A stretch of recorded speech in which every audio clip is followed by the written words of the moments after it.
Pemain kayak Zion dan Wemby tuh udah populer bahkan sebelum mereka masuk ke NBA. Udah pada jago lah ya.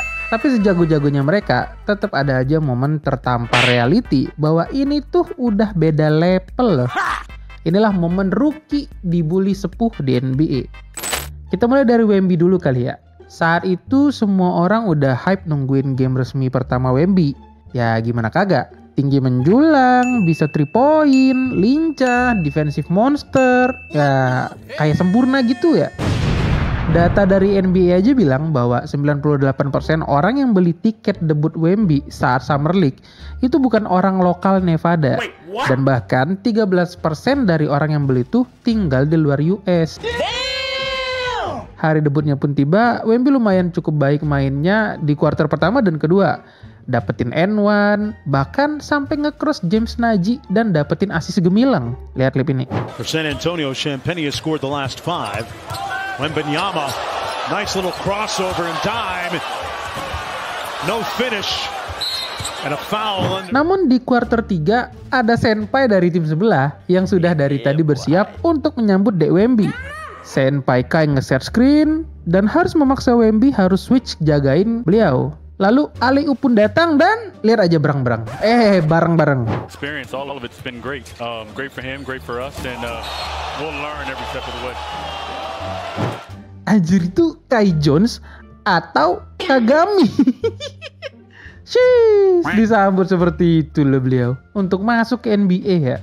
Gak apa-apa dek, biar mentalmu kuat melawan sepuh-sepuh yang lain. Ajarin dong sepuh. Gua kira pembulian ini cuma terjadi di lapangan ya, kayak di dunk atau di crossover. Tapi nyatanya sih enggak ya. Lebih parahnya tuh, kalau yang dibully itu rekan setim sendiri. Ya ceritanya waktu itu tim USA lagi di assemble lah, dan CP3 ikut ke dalam squad tersebut gitu ya. Waktu itu beliau masih rookie dan masih lucu-lucunya lah. Pas lagi meet and greet, para pemain lagi tanda tanganin merchandise para fans yang datang. Ada Big 3 2003 draft class saat itu, yaitu LeBron, Dwayne Wade, dan Carmelo. Gue nggak tahu kenapa si Fitri mendekat ke sana ya. Bisa jadi karena beliau dimintain tanda tangan juga, atau mungkin pengen belajar tanda tangan yang estetik. Gue juga nggak tahu lah ya. Tapi intinya beliau mendekat gitu. Dewa iseng senior pun mulai muncul secara tiba-tiba ya. Dwayne Wade mau tanda tanganin kepala si Fitri. Lihat klip ini.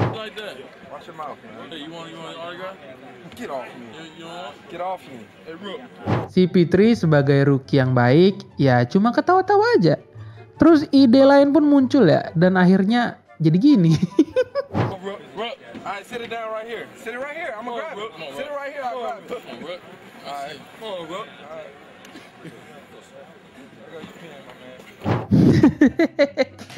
Mukanya itu loh pasrah banget. Itulah kalau jadi junior ya, terima-terima aja lah guys. Ya mungkin si Fitri masih bisa terima lah ya kalau cuman disuruh bawain tas doang. Tapi kalau Treyong kira-kira bisa terima nggak ya setelah di prank seniornya seperti ini?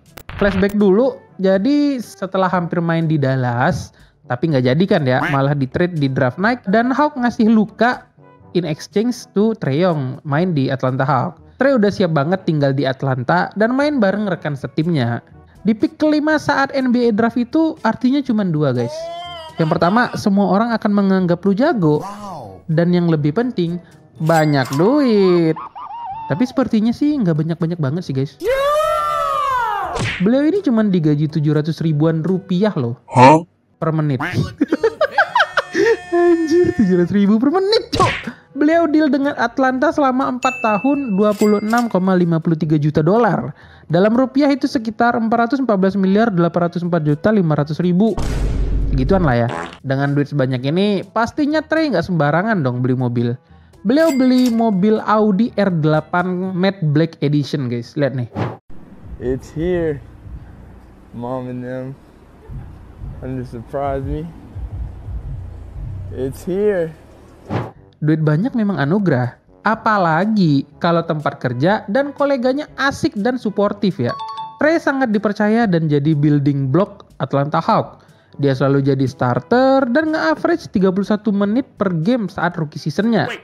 Teman-teman dan para fans Atlanta Hawks gak ada yang gak suka lah ya dengan Treyong gitu ya. masa depan mereka gitu. Dan seperti kata pepatah tua bilang, semakin kita akrab dengan teman kita, semakin jahil lah kita. Gue nggak tahu siapa dalang dari semua keisangan ini ya. Yang pasti korbannya Trae Young si rookie. Jeremy Lin waktu itu jadi kameramen on duty guys. Di detik pertama, Jeremy Lin bilang kayak gini, tuh ada popcorn jatuh. Nah pas nonton klip ini, inisial reaksi gue, oh para rookie di prank. Pas buka bagasi ada seember popcorn jatuh gitu lah ya, jatuh gitu doang dari bagasi. Ya udahlah boleh lah, boleh. Saat kamera menyorot mobil Audi hitam Black Matte Edition tadi, kok ada yang aneh gitu ya. I guess the rookies got popcorn. Safe to say, reaksi Jeremy Lin sudah mewakili kita semua ya. Yo, I have no idea. Oh my goodness. Yo, that's crazy. Trae. Anjir itu pertama pertanyaan gue ya, gimana masukinnya gitu loh, sebanyak itu. Kedua, gimana ngeluarinnya. Ketiga, berapa lama itu bau bisa hilang cuy, beneran itu. Aduh, mobilnya jadi bau popcorn cok. Mana ditambah lagi di penghujung game Trae Young sebagai rookie, beliau dibuat malu sama DJ Agustin. To the game for Aaron Gordon. Augustine. Oh, he faked out Trae Young. Don't do that to the young guys. Bahkan nih komentatornya sampai bilang, jangan gitulah ke anak muda. Selain Trae Young, ada juga nih young superstar yang kena tipu sama sepuh. Waktu itu Carmelo Anthony yang lagi membela Blazers udah berumur sekitar 35 tahun. Disuruh ngejaga rookie Zion. Ya kalian tahu lah ya gimana rookie Zion. Bahkan highlight pas dia kuliahnya tuh serem banget ya. Sangat tidak imbang gitu match up-nya dalam segi tenaga. Zion yang kalau lari udah kayak truk gitu ya. Kayak mana jaganya? Apalagi sebagai seorang pria parubaya menjaga anak muda gitu loh. Tapi kalau dari segi offense, pengalaman Carmelo jauh lebih baik daripada Zion. Di play ini, Melo dijaga Zion di mid range. Dengan sedikit gerakan kaki, set, beliau bisa nyetak mid range dengan gampang. Oke, kata Zion, next time gue gak bakal ketipu. Nih beneran ya, di next play-nya banget ini nih. Zion yang sudah berniat untuk tidak ketipu, sekarang malah, lihat aja. We've seen this movie before. Carmelo Anthony. Little pinch post, isolation, lulls the defender to sleep, and the bench loving it. Cemas kau deh, cemas. Tapi kalian tahu siapa yang paling senang ngasih pelajaran ke rookie? Black Mamba, Kobe Bryant. Kobe, he dunked on me. Waktu itu Kobe lagi melawan Orlando Magic yang berisikan Dwight Howard sebagai rookie. Kobe mencoba masuk ke dalam. Dwight Howard sudah siap mau ngeblok Kobe. Tapi sekali lagi, Dwight Howard ini masih rookie. Dan Kobe itu, Kobe. Boom. Kirain sampai situ aja ya ceritanya.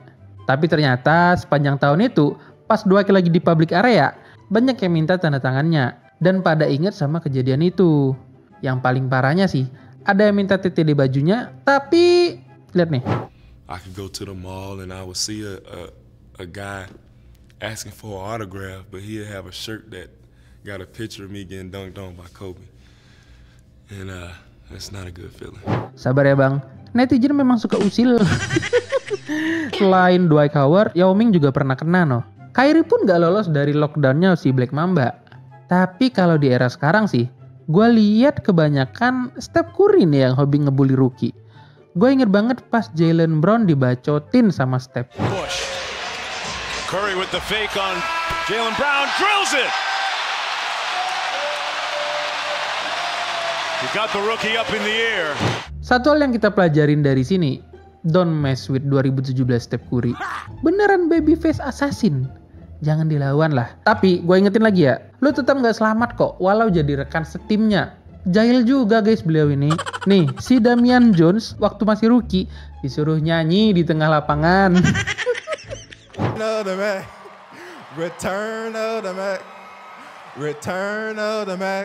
Kalau kata gue sih kayaknya beliau ini balas dendam ya. Dulu pas rookie disuruh-suruh nih, ngangkat tas lah, beliin donat lah. Banyak cerita ya setiap pemain di masa rukinya. Tapi kalau cerita tentang asal muasal LeBron jadi raja di Toronto sampai dapat julukan LeBronto, kalian tahu nggak? Kalau nggak tahu, klik video di sini nih. Di sini.